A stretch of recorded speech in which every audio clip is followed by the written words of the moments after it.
आज है सावन का दूसरा सोमवार। राम राम जी सब ने।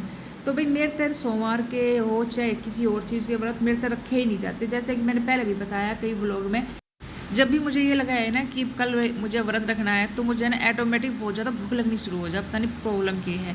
और 2 घंटे के तक मुझे अगर कुछ खाने को ना दो ना तो फिर मेरी भूख ऑटोमेटिक मर जाती है। फिर चाहे पूरा का पूरा दिन आप मुझे भूखा रख लीजिए, मैं 1 कप चाय तक नहीं मांगूंगी आपसे बिल्कुल भी, अगर उस 2 घंटे के अंदर मुझे सुबह चाय या चाय के साथ कुछ खाने को ना मिले तो भाई मैं हो गई हूँ तैयार, रेडी हो गई हूँ, नहा धो करके पहन लिया है मैंने सूट। क्रीम कलर का ये सूट है और ग्रीन कलर की सलवार है, ग्रीन कलर की मेरी चुन्नी है। इस पर लगी है थोड़ी पतली पतली लेस लगा रखी, मैंने ये खुद ही सिला है।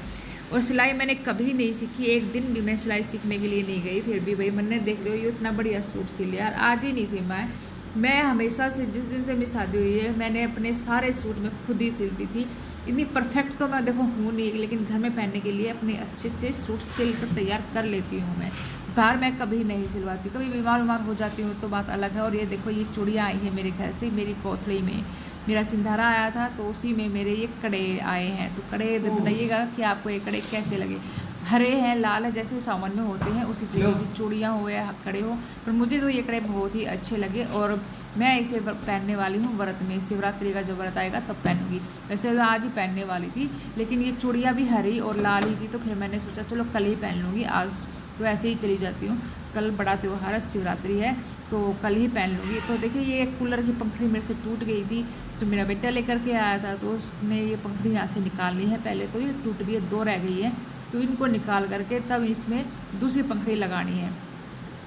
तो भी मैं हो गई हूँ तैयार जाने के लिए एकदम परफेक्ट। तो यहाँ पे लिया है मैंने सामग्री, मंदिर में जो सामग्री लेकर के जाते हैं वो सब मैंने ले लिया है।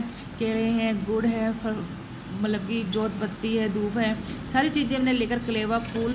तो जल्दी है मंदिर की तरफ। इसमें ले लिया है मैंने गंगा जल और उसमें डाला है दूध, दही, पंचामृत जो होता है वो सब डाल करके चल दिए हैं हम मंदिर की तरफ।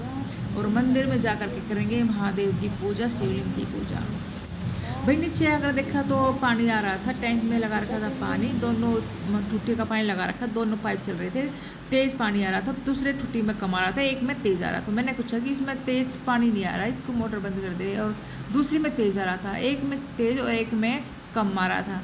दोनों एक ही कनेक्शन में है, फिर भी अलग अलग प्रेशर था दोनों का। तो मैंने जा कर के बाथरूम में फिर वो टुट्टी बंद कर दी, प्रेशर मोटर बंद कर दी वो, और एक को मैंने चलने दिया क्योंकि पानी हमारा वैसे भरा हुआ था, टैंक पूरी तरीके से, थोड़ा बहुत खाली था, तो वो भी भर जाएगा थोड़ी देर में। तो मंदिर में आगे कर लेते हैं पूजा, फिर पत्थर शिवलिंग पर चढ़ा देते हैं, कलेवा बांध देते हैं, जोत बत्ती लगाकर आरती करते हैं, धूप बत्ती करते हैं और फिर वापस आ जाते हैं घर को।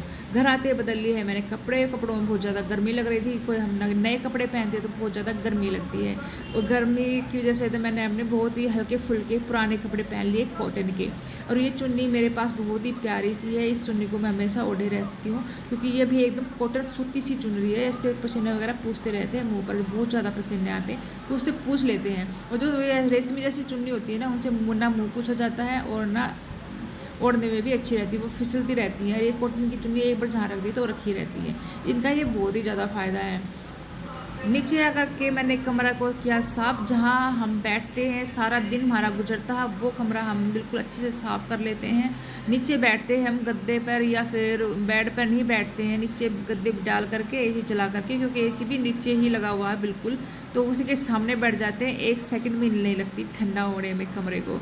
तो इस दरवाजे को बंद कर देते हैं क्योंकि इससे तेज़ धूप आती है। दोनों दरवाजे बंद करके पर्दा लगा करके कर देते हैं एकदम लॉक इस कमरे को, और सिर्फ ठंडी ठंडी हवा आएगी एसी की। 10 से 15 मिनट में ये ना कमरा एकदम चिल्ड हो जाता है। और देखो पोछा मैंने बहुत गिल्ला लगा दिया है, तो ये सूखने का में थोड़ा सा टाइम लगेगा। और 2-4 तो पैड भी कर दी है मैंने इसके अंदर यहाँ पे, तो सूखा कपड़ा मार देंगे उसके बाद सूख जाएगा। तो ये बनाया है मैंने, ये बनाना से। आज का ब्लॉग अच्छा लगा तो चैनल को सब्सक्राइब लाइक ज़रूर कर लेना। तो ये आज के लिए बस इतना ही, कल फिर मिलेंगे एक और नए ब्लॉग में। तब तक के लिए राम राम, राधे राधे, हर हर महादेव।